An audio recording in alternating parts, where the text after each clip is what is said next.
कभी आपको ऐसा लगा है कि आपके कमरे में कोई है?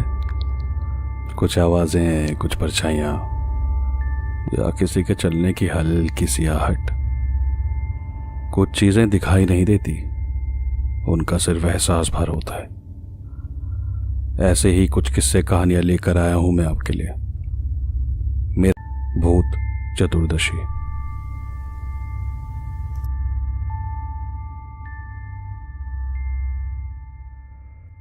हल्दिया पश्चिम बंगाल का एक छोटा सा प्रांत, जिसके गर्भ में छुपी हैं कुछ दहला देने वाली चीखें और खून से सनी हुई एक ऐसी कहानी जिसका जिक्र करने से भी लोग डरते हैं।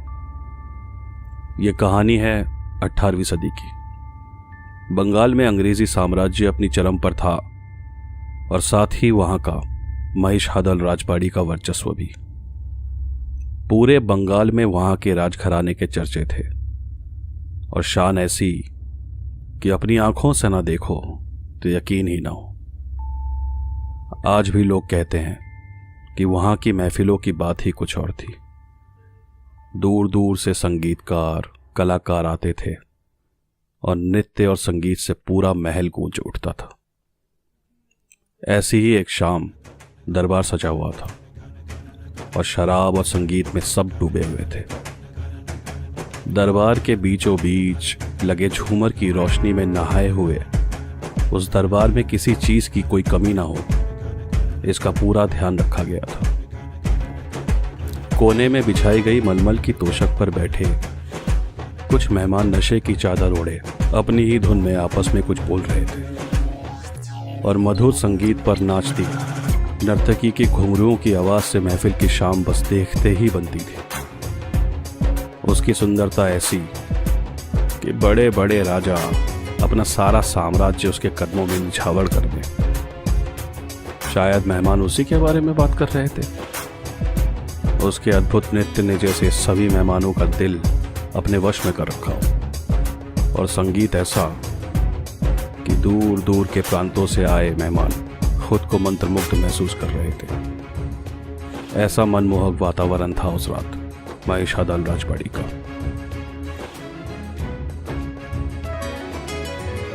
सब कुछ सही चल रहा था कि अचानक से किसी के चीखने की आवाज से सब दहल गए। ऐसा लगा मानो सारा नशा एक ही पल में गायब हो गया। आवाज सुनकर दरबार में मौजूद सैनिक तुरंत उसकी ओर दौड़े।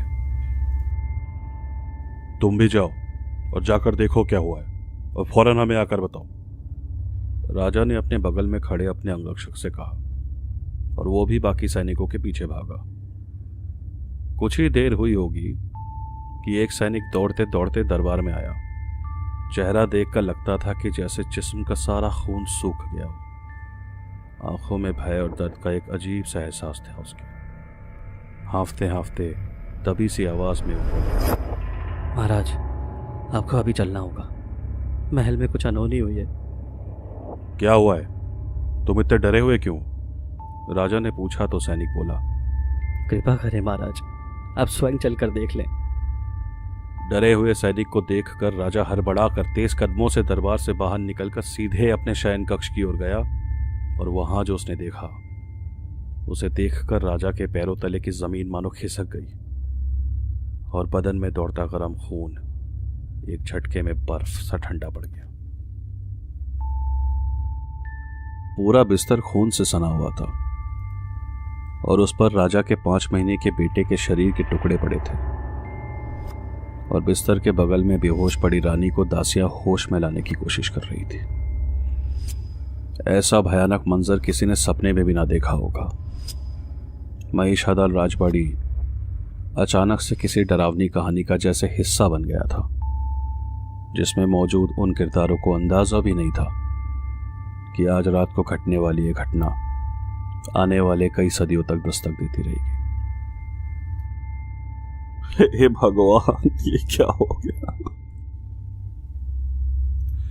राजा अपने घुटनों के बल गिर गया और सिसक कर रोने लगा। लेकिन कुछ ही पलों में उसका दुख गुस्से में बदल गया। पूरे महल को बंद कर दो, कोई बाहर नहीं जा पाए और गुरुदेव को तत्काल यहां लेकर आओ। गुस्से से भरी लाल आंखों से घूरते हुए राजा ने अपने अंगरक्षक को आदेश दिया। जिसने भी ये किया है उसको हम छोड़ेंगे नहीं। राजा की आवाज में बदले की महक थी। उधर रानी होश में आ चुकी थी और उठते ही वो अपने मरे हुए बेटे की लाश को समेटने लगी। रो रो कर उसकी आंखों का काजल उसके गालों तक फैल चुका था। बाल खुले हुए और चेहरे का श्रृंगार इस कदर बिखर चुका था कि मोमबत्ती की लौ में अगर कोई अनजान आदमी उसको देखे तो डर जाए। वो पागलों जैसी हरकतें कर रही थी। अपने बच्चे के टुकड़ों को अपने गोद में रखकर उसे अपने हाथों से सहलाते हुए वो बिस्तर पर बैठे लोरी गाने लगी, जिसे देखकर आसपास मौजूद लोग भय से अपनी जगह पर जम गए थे। यहां तक कि गम में डूबे हुए राजा भी इतना घबराया हुआ था कि वो चुपचाप खड़े होकर बस एकटक रानी को देखता जा रहा था। स्वर्णलता, होश में आओ, ये क्या कर रही हो तुम? राजा उसको झंझोड़ते हुए बोला। रानी टेढ़ी नजरों से राजा की ओर देखते हुए बोली,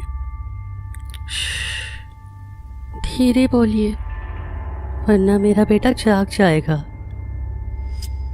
बड़ी मुश्किल से रानी की गोद से लाश को अलग किया गया और वहां मौजूद वैद्य ने दवा देकर रानी को सुला दिया।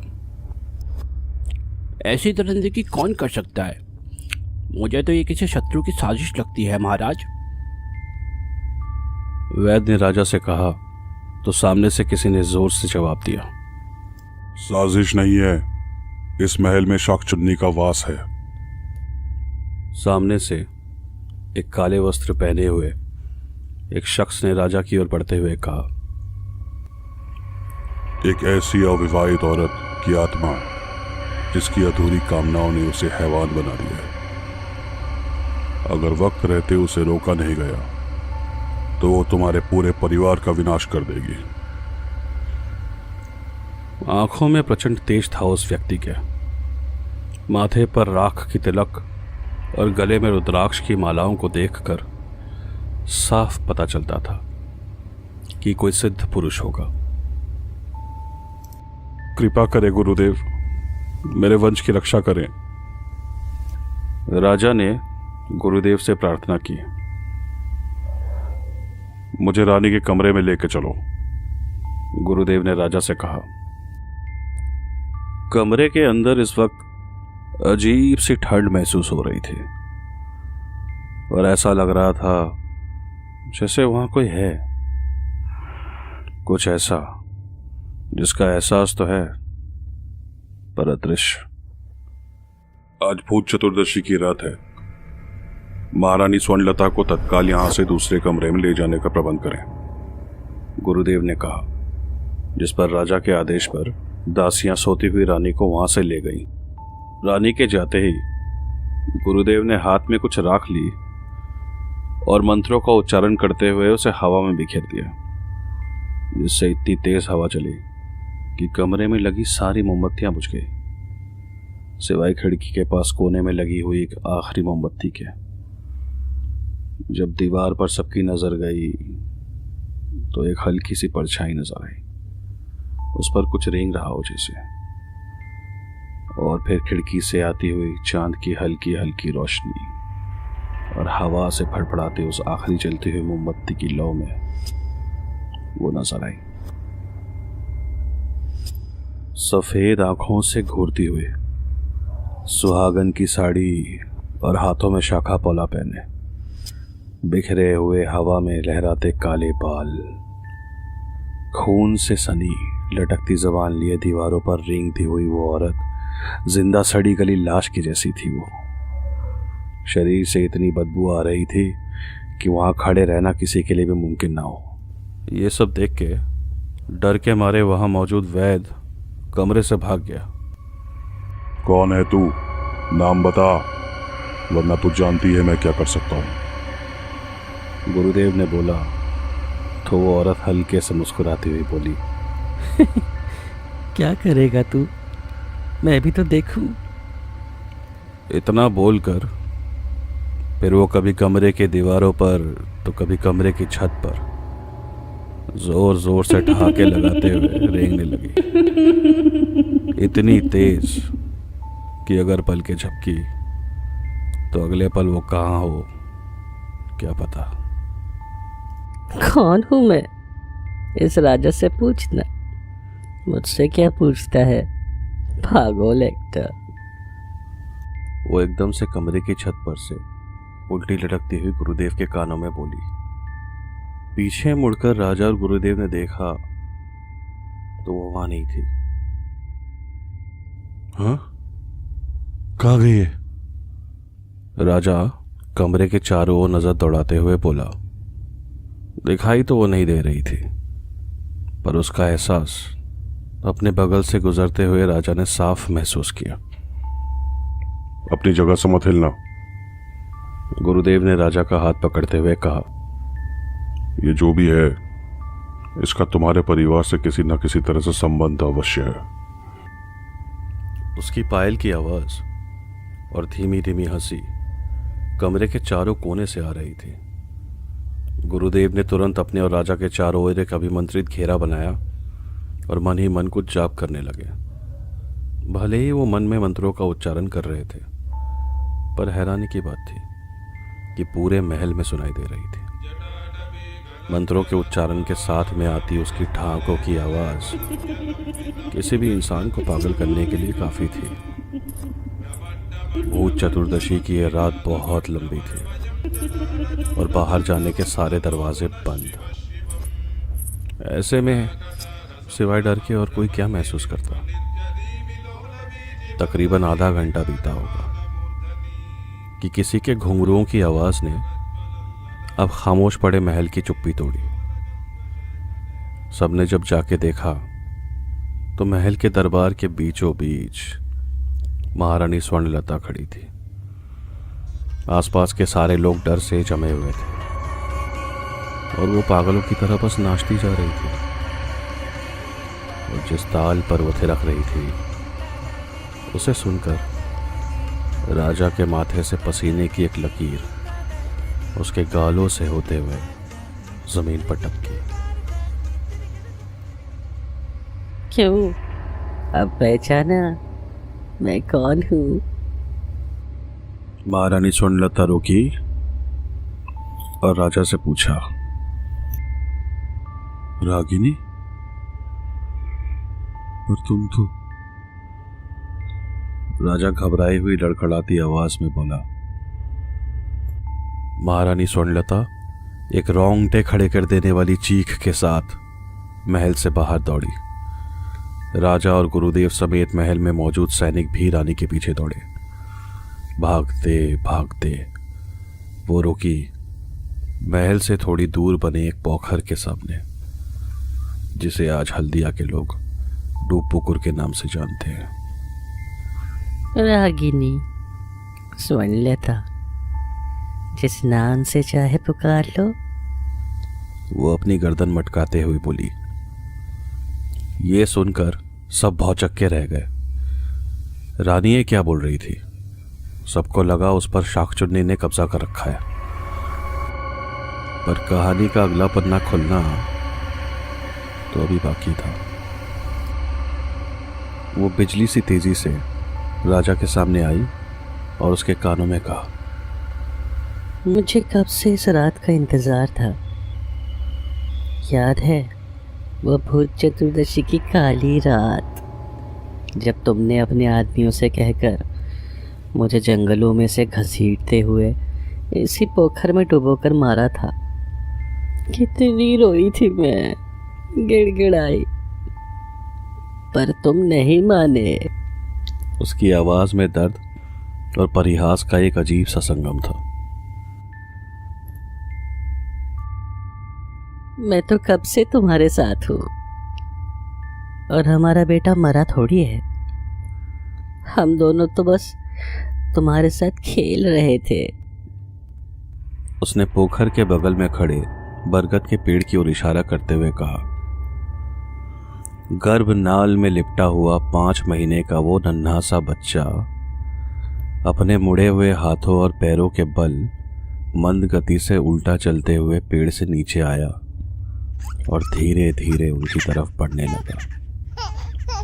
बस इतना होना था कि वहां मौजूद सारे लोग भय के मारे वहां से अपनी जान बचाने के लिए भाग खड़े हुए, सिवाय राजा के जो हिल भी नहीं पा रहा था, और गुरुदेव जिन्हें इसके जड़ तक पहुंचना था।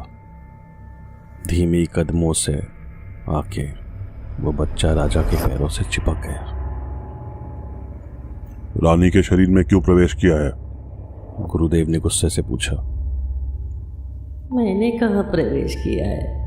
रानी तो उसी दिन मर गई थी जब शादी करके राजा उसको महल लाया था। उसने जवाब दिया। मतलब? गुरुदेव ने पूछा। उस रात जब डोली जंगल से होते हुए इस पोखर के पास से गुजर रही थी, रानी तो उसी दिन दिल का दौरा पड़ने से मर गई थी। फिर मैं इसको चिपक गई अट्टहास करते हुए वो बोली। और राजा मुझे महल ले आया। तब से आज तक मैं इसी दिन के इंतजार में थी। चाहती क्या हो? गुरुदेव ने पूछा। राजा को साथ ले जाना चाहती हूँ, उसके सीने से लिपटना चाहती हूँ, जैसे वो स्वर्णलता के शरीर से चिपकता था, ठीक वैसे ही। जीते जी जो सुख न मिला पत्नी का, वो सुख भोगना चाहती हूँ मैं। इस बार जिस आवाज में उसने जवाब दिया वो किसी के भी रोंगटे खड़े कर देता। असंभव, ये नहीं हो सकता और ना मैं होने दूंगा, गुरुदेव ने कहा। क्या करेगा तू? राजा तो कुछ ही पलों में मर जाएगा। उसने एक बार फिर अपनी गर्दन मटकाते हुए कहा। उधर राजा के पैरों में असहाय दर्द महसूस हुआ और वो कर्राहा उठा। गुरुदेव ने जब राजा की ओर देखा तो उसका चेहरा सफेद पड़ने लगा था, मानो जैसे उसके शरीर में खून ही ना हो। नीचे नजर गई तो पैरों से चिपका हुआ बच्चा राजा का खून पी रहा था। अपनी मौत सामने देख राजा को अपनी आंखों के आगे 3 साल पहले बीता पूरा घटनाक्रम साफ नजर आने लगा। भूत चतुर्दशी की उस रात पूरा महल दीपकों की रोशनी में नहाया हुआ था और सब लोग अगले दिन होने वाली काली पूजा की तैयारियों में लगे हुए थे। उनमें से एक रागिनी भी थी जो महल का छोटा मोटा काम किया करती थी। 20 साल की रागिनी को ऊपर वाले ने मानो खुद अपने हाथों से तराशा हो। तीखे नैन नक्श, सांवला रंग, लंबे घने कमर तक आते काले बाल, किसी राजकुमारी से कम नहीं लगती थी वो। पास ही के गांव में वो अपने परिवार के साथ रहती थी और घर चलाने के लिए महल का छोटा मोटा काम देखा करती थी। जाहिर है इतनी सुंदर लड़की के चाहने वालों की कोई कमी ना थी, पर उसका दिल तो राजा पर आया हुआ था। वो रसोई से सीधा महल की रानी बनना चाहती थी। कहते हैं जब सपने औकात से ज्यादा बड़े हो जाएं तो उन्हें पाने का रास्ता भी किसी न किसी गुनाह से होकर गुजरता है। उस रात रागिनी ने खाने में चुपचाप से जहर मिलाया और रानी के कमरे में उन्हें खाना देने चली गई। महारानी रूपमती राजा की पहली पत्नी थी और 6 महीने के गर्भ से थी। रानी को खाना देकर उसने राजा के कमरे में प्रवेश किया और उन्हें खाना दिया और बाहर निकल गई।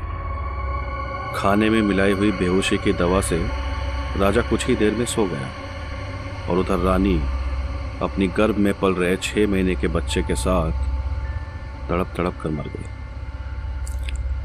इस वक्त महल में जो चल रहा था उसकी खबर किसी को ना थी। और उधर बेहोश पड़े राजा के कमरे में एक बार फिर से रागिनी दाखिल हुई। वासना की आग में डूबी रागिनी ने राजा के साथ शारीरिक संबंध बनाए और किसी के पता चलने से पहले ही वहां से निकल गई। अगले दिन सुबह जब राजा को रानी की मौत का पता चला तो गुस्से और गम से पागल सा हो गया था। तफ्तीश करने पर पिछली रात का पूरा कच्चा चिट्ठा खुल गया और गुस्साए राजा ने अपने आदमियों से कहकर रागिनी को मौत के घाट उतार दिया। पर उस वक्त किसे पता था कि रागिनी के पेट में राजा का अंश था, जो आज गर्भनाल में लिपटा भयावह पिशाच के रूप में राजा के पैरों से चिपका हुआ उसका खून पी रहा था। राजा को बचाने के लिए गुरुदेव ने अपने कमंडल में से 2 बूंद पवित्र जल उस पिशाच रूपी बालक के ऊपर डाला, जिससे वो एक कूक के साथ उसके पैरों से अलग होकर दूर जा गिरा और जमीन पर छटपटाने लगा। राजा कमजोरी के मारे जमीन पर गिरा। होश तो था उसे, पर शरीर में जैसे जान ही ना हो। मेरे बच्चे को मारेगा। रागिनी ने अपनी लटकी हुई जीभ से कमंडल पर वार किया, जिससे सारा जल धरती पर गिर गया और गुरुदेव के कदम लड़खड़ा गए। गुरुदेव ने तुरंत खुद को संभालते हुए दर्द से तड़पते हुए उस बच्चे की ओर बढ़े और उसे अपनी गोद में उठा लिया। देख, तेरी वासना और तेरे जिद का अंजाम। न ये बच्चा जिंदा है न मुर्दा। जीवन मरण के बीच फंसे इस बालक को कभी भी मुक्ति नहीं मिलेगी और ये हमेशा ऐसे ही तड़पता रहेगा। 2 नहीं 3 हत्याओं की जिम्मेदार है तू। राजा ने तो सिर्फ तुझे सजा दी थी, तूने तो पाप किया है। देख इसे। गुरुदेव ने बच्चे को हाथों से पकड़कर रागिनी को दिखाया। दर्द से कराते उस बच्चे को देख रागिनी का गुस्सा शांत हुआ और उसकी आंखों से बहते खून की धारें उसके चेहरे से होते हुए जमीन पर गिरने लगी। रोती हुई शाकचुन्नी को देखा है कभी? उम्मीद करता हूं ऐसा आपके साथ कभी ना हो। मेरा बच्चा मुझे दे दो। उसने अपने हाथ आगे बढ़ाए तो गुरुदेव ने उसे उसके हाथों में सौंप दिया। अपने लंबे नाखूनों से जैसे ही उसने अपने बच्चे को सहलाया तो वो भी शांत हो गया। इसे सिर्फ तू मुक्त कर सकती है। जा, वापस चली जा जहां से आई है और लौट कर फिर मत आना। मैं तेरे और तेरे बच्चे की मुक्ति की प्रार्थना करूंगा। भगवान तुझे तेरे पापों से मुक्त करे। गुरुदेव ने रागिनी से कहा। रोती हुई आंखों के साथ उस रात रागिनी ने अपने बच्चे को उसी पोखर में डुबो दिया जहां उसकी लाश दफन थी। उस रात उसने अपने बच्चे को तो मुक्त कर दिया, पर उसकी मुक्ति सिर्फ तभी संभव थी जब वो अपने अधूरी इच्छाओं से मुक्त होती। अपने जीवन काल में जो व्यक्ति स्वार्थी, लालची और ईर्ष्या से भरा हो, उसके लिए मौत के बाद भी अपनी इच्छाओं से पीछा छुड़ाना उतना आसान नहीं होता। उस रात गुरुजी की वजह से राजा की जान तो बच गई, पर डूबपुकुर में आज भी हर 25 साल बाद भूत चतुर्दशी की अगली सुबह किसी न किसी की लाश तैरती हुई मिलती है। कहते हैं कि आज भी अक्सर आसपास के लोगों को पोखर के पास रातों में किसी के पायलों की आवाज सुनाई देती है। तो अगर आधी रात को आपके दरवाजे पर दस्तक हो तो खोलने से पहले ये जरूर जान लें कि बाहर कोई जाना पहचाना है या फिर আমি কি ভেতরে আসতে পারি?